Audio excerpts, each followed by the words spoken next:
The prequel to The Platform did not disappoint me at all. Unlike the first movie, the setting is completely different, drawing the audience's curiosity to the max.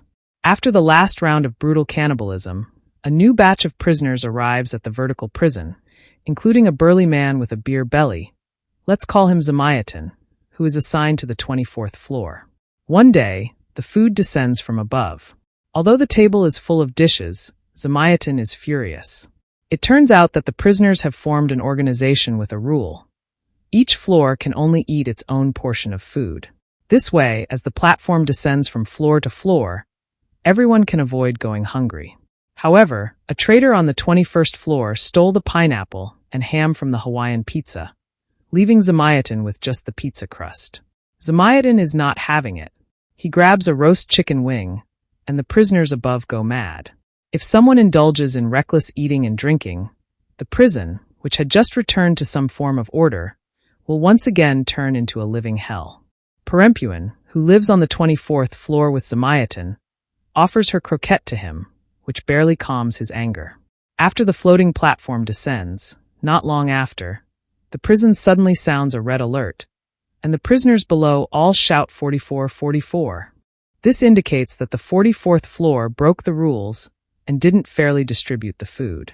Prisoner, from the floor above, explains to Zamiatin that in this place, the loyalists are the ones who establish the rules, and anyone who eats food out of turn is considered a traitor. One prisoner is a special enforcer, specifically assigned to punish traitors. However, the next day, sounds of fighting come from above. The traitor on the 21st floor killed the enforcer from the 20th floor, proving that the 21st floor is full of ruthless individuals. One of them tells Zamiatin to dismantle the steel pipes from the bed to prepare for a fight, but when Zamiatin hears this, he gets scared. As soon as those words were spoken, the platform descended to the 24th floor. Amidst the chaos, with corpses lying around, and Dajin holding the traitor as they fell. During the brawl, thanks to Perempuani's timely intervention, Dajin managed to secure victory. The fight left some food on the 23rd floor that wasn't cleared in time, and it was set on fire, turning into barbecue. This is one of the death rules of the vertical prison. Food must only be eaten, not left behind, or else one will face a fiery and icy death. Dajin hurriedly told Zamiatin and Perempuani to sweep the remains down, narrowly escaping the freezing death penalty. With 2 dead and 1 injured, Zamiatin couldn't understand why they couldn't just eat whatever they wanted. To this, Dajin only said one thing: absolute freedom means no freedom. According to legend, the lowest level of the vertical prison is home to a master. It was this master who set the strict food distribution rules, allowing everyone to have enough to eat. Dajin planned to take the traitor down to meet the master the next day. Before that, following tradition, he wrapped the corpse and performed a high-altitude run, throwing it down. As the mist passed through each floor, the body hit with increasing speed, bruising all over from the impact. 3 days later, the food supply returned to normal. After being hungry for 2 days, Zamiatin devoured the pizza like a burrito, thoroughly enjoying it. Dajin, on the other hand, picked up his tray and, without hesitation, threw several portions of food into the trash. Zamiatin was stunned by this behavior. Wasting food is disgraceful. Are you crazy? As the saying goes, it's not the lack of resources that is the problem, but the unequal distribution. Even the extra food from the dead must be thrown away without exception. It cannot be passed down to the lower levels to avoid causing chaos. After explaining this, Dajin carried the traitor on his back, sat on the platform, and went down to find the master. In the following days, Dajin did not return. Under Perempuin's supervision, though Zamiatin was reluctant, he obediently cleared away the excess food. Time flew by, and Zamiatin and Perempuin slowly grew closer. Perempuin helped Zamiatin shave the hair on his back, and Zamiatin shared his pizza with Perempuin.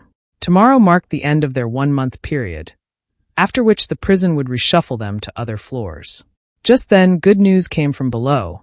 Food had finally broken through the bottleneck at the 44th floor and reached the 175th floor. The prisoners above the 175th floor had all accepted the principles of fair distribution. Perempuin, overjoyed, pulled Zamiatin up, celebrating the success of the revolution by dancing.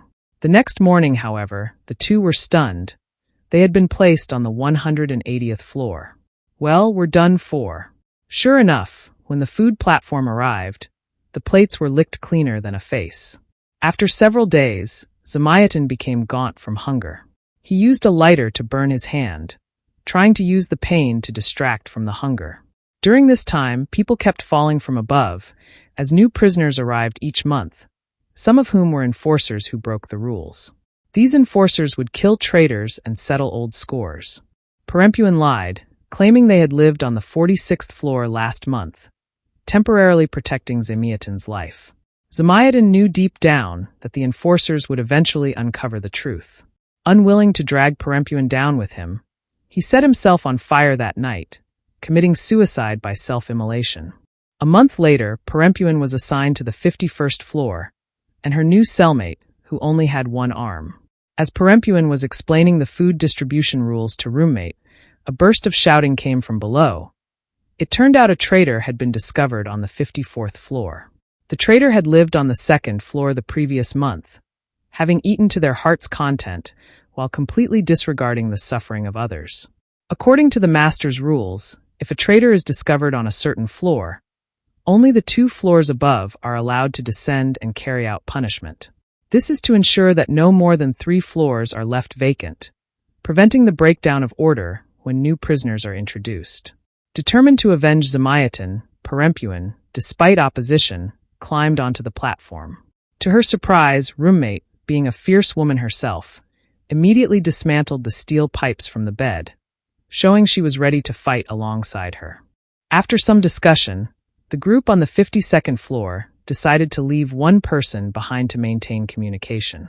The rest descended to the 53rd floor, calculating that the 5 of them should be enough to handle the traitor on the 54th floor. However, the traitor proved to be highly skilled in combat. He swiftly killed the only man in the group, leaving the remaining women struggling with all their might to corner him. Just when they managed to trap him, he slipped away onto the platform. Perempuin and her roommate both lunged at him. After a chaotic fight, they all fell to the 55th floor. Traitor killed another man before Perempuin knocked him down with a club. As Traitor wept and begged for mercy, Perempuin hesitated several times, but couldn't bring herself to deliver the final blow. Seizing the opportunity, Traitor rolled away and escaped to the next floor on the platform.